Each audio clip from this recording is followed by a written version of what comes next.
Kalau kita berkurban atas nama almarhum, orang yang sudah meninggal, apakah pahalanya mengalir? Mengalir. Mana dalilnya? Ketika Nabi motong Allahumma azaan Muhammad wa ali Muhammad, ini kupotong untuk Muhammad dan untuk keluarga Muhammad. Padahal waktu itu Khadijah sudah meninggal. Diambilnya satu lagi kambing, Allahumma azaan Muhammad wa ummati Muhammad, ini kupotong untuk Muhammad dan untuk umat Muhammad. Padahal waktu itu umat Muhammad sudah ada yang meninggal. Andai tak mengalir pada orang mati, pasti Nabi berkata, ini untuk umat Muhammad, yang hidup saja, yang mati tak dapat. Maka menunjukkan sampai. Kemudian juga teman-teman yang perlu digarisbawahi dalam masalah kurban, ya, tentang masalah bolehkah seseorang itu berkurban untuk mayit, ya, atau hanya orang yang hidup saja. Ada pendapat Syekh Utsaimin rahimahullah yang saya ingin bacakan di sini. Kata beliau, hukum asal berkurban adalah disyariatkan bagi mereka yang masih hidup. Sebagaimana Rasulullah SAW dan para sahabat beliau berkurban atas nama diri mereka dan keluarga mereka. Sedangkan apa yang menjadi perkiraan orang-orang bahwa kurban khusus bagi orang yang sudah meninggal dunia tidak ada dasarnya, kata beliau.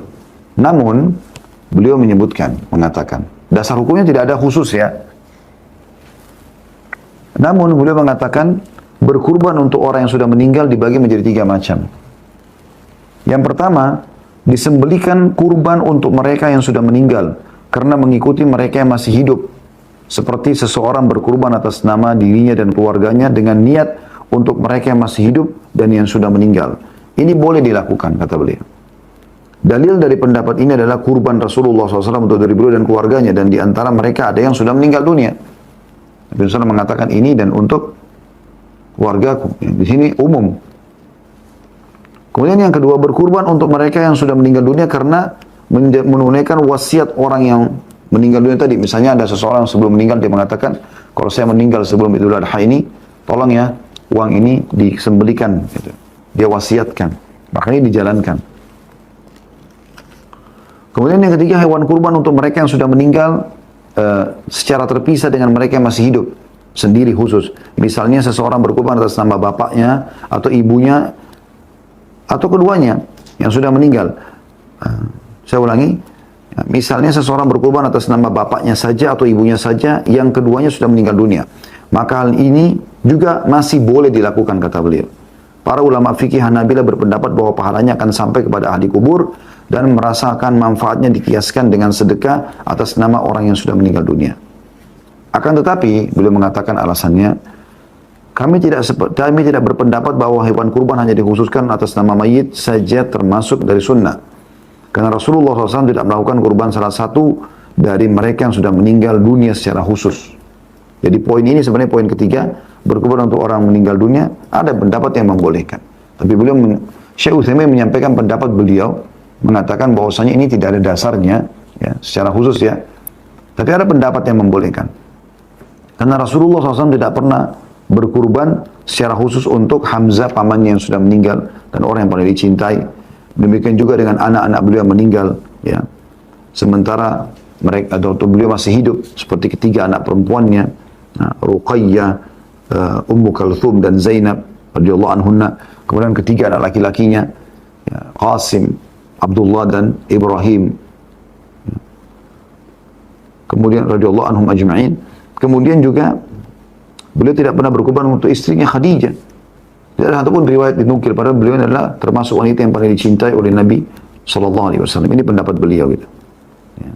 Cuma memang beliau kembalikan lagi kepada umumnya pendapat tadi yang sudah kita sampaikan. Saya meniatkan korban untuk kakek saya yang sudah meninggal, atau kakek saya mu'alaf 5 bulan sebelum meninggal, seingat saya beliau belum berkorban. Semoga Allah memuliakan Ustaz dan keluarganya.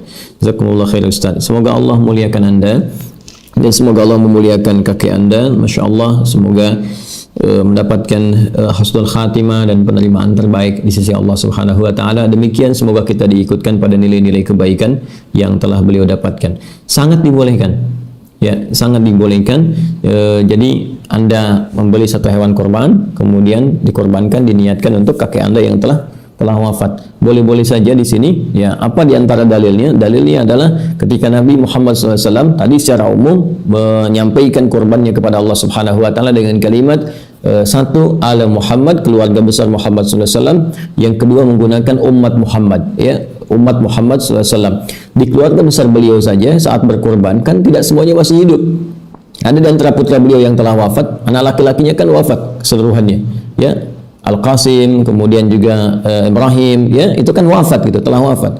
Kemudian juga istri beliau tercinta Sayyidah Khadijah, ya, radhiyallahu taala anha, ya, telah wafat juga. Tapi kan dimasukkan oleh Nabi SAW dalam keluarga besar Nabi Muhammad SAW. Pun demikian umatnya. Bahkan jangankan yang telah wafat, yang sebelumnya mungkin telah syahid, ya, dalam peristiwa-peristiwa tertentu. Ya, saya, Anda, kita aja kan belum lahir pada masa Nabi Muhammad SAW. Tapi Nabi mengatakan umat Muhammad. Jadi ada umat Nabi Muhammad SAW di kemudian hari, bahkan dalam kondisi, ya, dia belum punya kemampuan untuk berkorban. Maka dalam konteks ini terwakili oleh keadaan tadi. Maka saya cenderung pada pendapat kalangan ulama yang mengatakan boleh berkorban atas nama orang yang telah wafat, ya, dengan niat, dengan izin Allah Subhanahu wa taala memberikan cahaya dan pahala yang mengalir kepadanya sampai di alam kuburnya. Wallahu taala a'lam bissawab.